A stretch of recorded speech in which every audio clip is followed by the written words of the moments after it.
je peux dire mon déclic est venu. Et c'était un groupe de jeunes qui avaient beaucoup de rêves. Et même une partenaire d'affaires. De moi.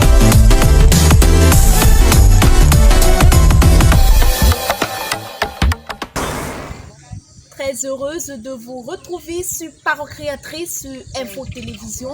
À l'instant, c'est votre deuxième numéro de découverte dans le département du Mungo, mais cette fois-ci dans la ville de Mandjo, pour découvrir un talent en agriculture. Alors, chers téléspectateurs, je vous propose tout d'abord d'écouter le message que nous envoie Parole Créatrice sur Info Télévision à l'occasion de son 10e anniversaire. Mesdames et messieurs, bonjour. Dieu vous bénisse et bienvenue au journal des préparatifs du 10e anniversaire de Parole Créatrice Info Télévision. Bonjour Victoire. Bonjour Nassis. C'est quoi l'actualité? C'est les préparatifs du 10e anniversaire de Parole Créatrice Info TV ce 23 juillet au Love Divine Sanctuary. Et s'il te plaît, le pain est déjà en vente. Le voilà sur votre petit écran. Il est très beau, aux couleurs du logo de Parole Créatrice Info TV. Et nos téléspectateurs vont certainement en acheter. Massa, qui coûte même combien? 5 000 seulement. Mingri 5 000 seulement? Pardon, je peux acheter ma parole.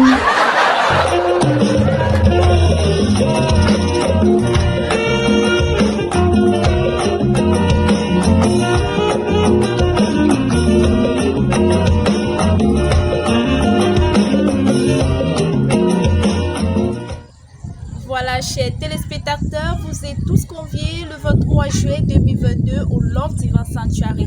Alors, pour ce deuxième numéro de découverte, nous avons décidé d'aller dans la ville de Mandjo pour rencontrer le frère Elias Sufo qui fait des merveilles dans la culture de l'ananas et de la pastèque dans cette ville. Vous aimez les fruits, les ananas, les pastèques? Ah oui, restons donc scotchés et découvrons ensemble ce magnifique talent.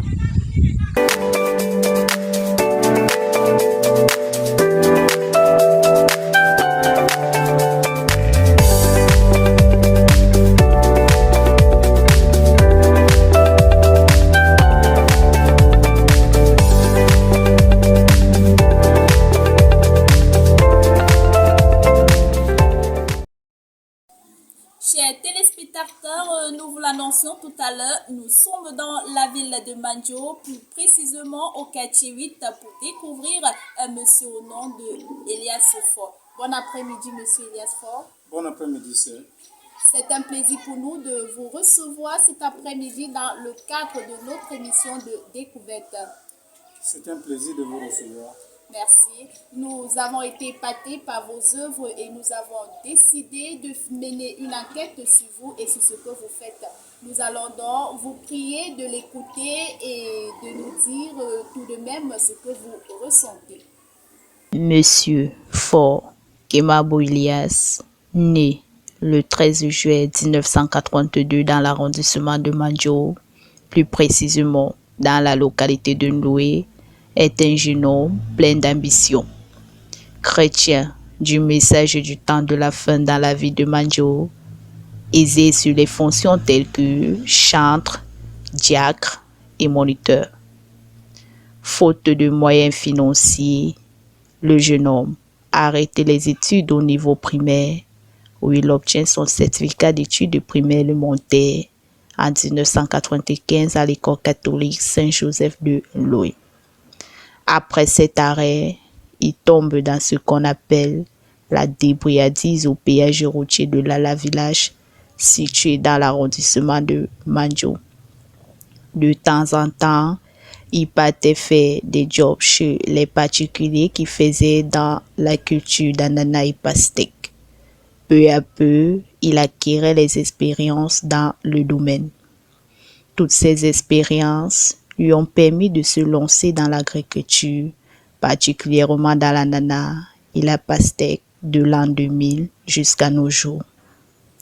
Il a deux sites, l'un au quartier 4 de la ville de Mandjo et l'autre dans un village appelé Manengotin, situé entre 7 et 8 km de la ville de Mandjo.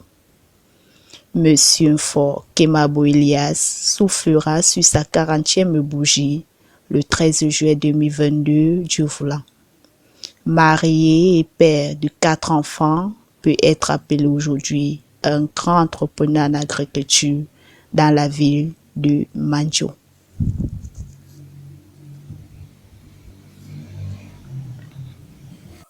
C'est vraiment parfait cette enquête parce que vraiment ça a été vraiment enquêté. Et c'est effectivement dans ce que je fais. Ah, d'accord. Parole créatrice Info Télévision est une fois de plus honorée. Merci. Et nous sommes vraiment ravis de savoir que nous avons réussi à trouver ou alors à décrire ce que vous êtes. Ok. Monsieur Elias Fort, dites-nous en quelques minutes comment est-ce que vous avez pu acquérir de l'expérience dans cette culture, je veux dire dans l'ananas et la pastèque à votre jeune âge. Comme vous avez bien écouté dans l'enquête, après avoir abandonné l'école, je me suis, faute d'argent, faute de moyens financiers, je me suis lancé dans le débrouillardisme, ce qu'on appelle en général le sauvetage. Et c'est de là que de temps en temps, les particuliers qui faisaient dans la culture d'ananas venaient nous prendre pour aller travailler dans leur champ. Et c'est là-bas que j'ai acquis l'expérience dans la culture d'ananas.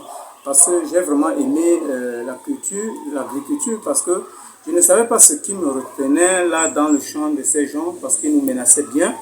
Quand nous travaillons une semaine, c'est-à-dire 7 jours, ils nous payent 3 jours, ils retiennent 4 jours, juste pour nous retenir dans leur champ. Mais je ne sais pas ce qui me retenait là.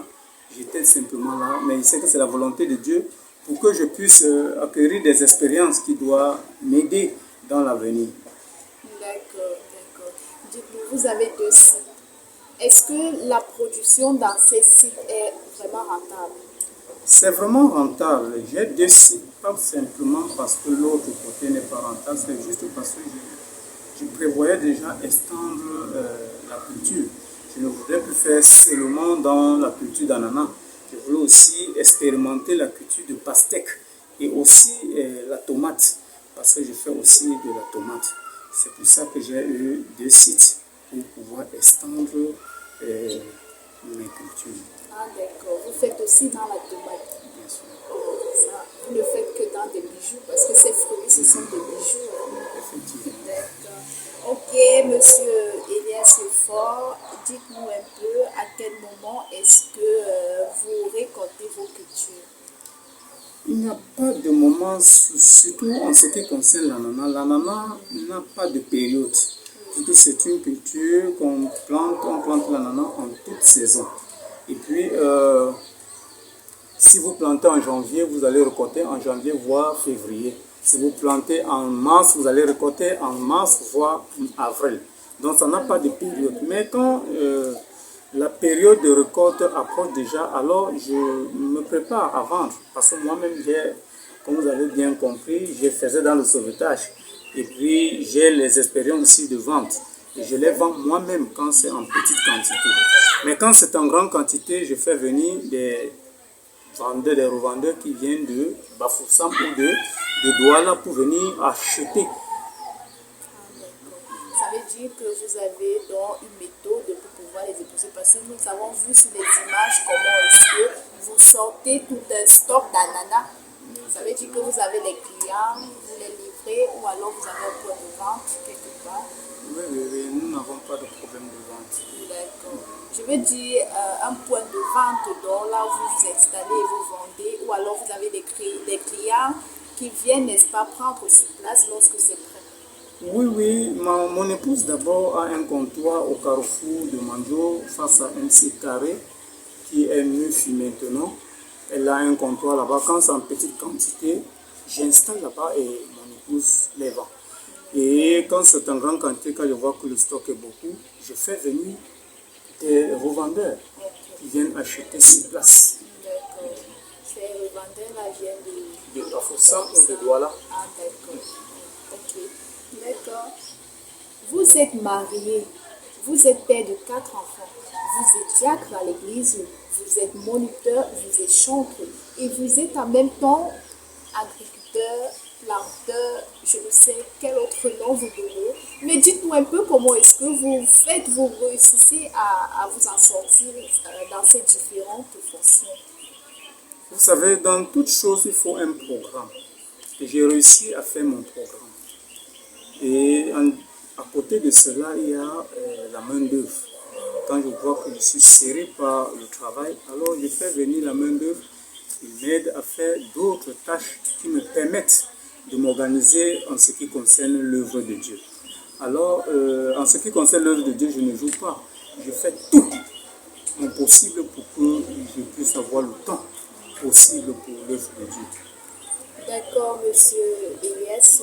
Il y a certainement des gens, des personnes qui nous regardent en ce moment et voudraient, n'est-ce pas, se lancer dans le même projet. Je veux dire le projet Nanana de Pastèque. Alors, quel est le conseil que vous pouvez, n'est-ce pas, leur donner?